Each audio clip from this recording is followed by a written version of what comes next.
Mission বসুন্ধৰা 2 ভূমিৰ অধিকাৰ সাব্যস্ত কৰে ভূমিপট্টাই। অসমৰ মাননীয় মুখ্যমন্ত্ৰী ডক্টৰ হিমন্ত বিশ্ব শৰ্মাৰ সবল নেতৃত্ব আৰু সুদূৰ চিন্তাৰ বাবে আজি নগাঁও-বটদ্ৰৱা সমষ্টিৰ 119 গৰাকী ব্যক্তিয়ে পাবলৈ সক্ষম হ'ল ভূমিৰ অধিকাৰ ভূমিপট্টা। আজি এই 119 গৰাকী খিলঞ্জীয়াৰ মুখত হাঁহি বিলালে অসমৰ জনপ্ৰিয় নেতা হিমন্ত বিশ্ব শৰ্মাৰ সিদ্ধান্তই। এই পদক্ষেপৰ বাবে আমি আমাৰ মাননীয় মুখ্যমন্ত্ৰী ডক্টৰ হিমন্ত বিশ্ব শৰ্মালৈ গভীৰ কৃতজ্ঞতা জ্ঞাপন কৰিছোঁ। বহুত ভাল লাগিছে, বহুত দিনৰ মনৰ আশা পূৰ্ণ হৈছে আজি, আৰু চৰকাৰখনক ধন্যবাদ জনাইছোঁ।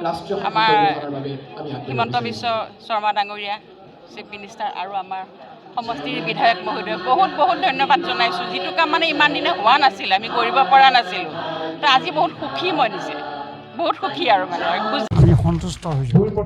মুখ্যমন্ত্ৰী মহোদয় যিটো কাম আগত ল'লে কৰিলে, আজি আমাক তেওঁ ভূমিপট্টা দিলে, বহুত ধন্যবাদ চৰকাৰ।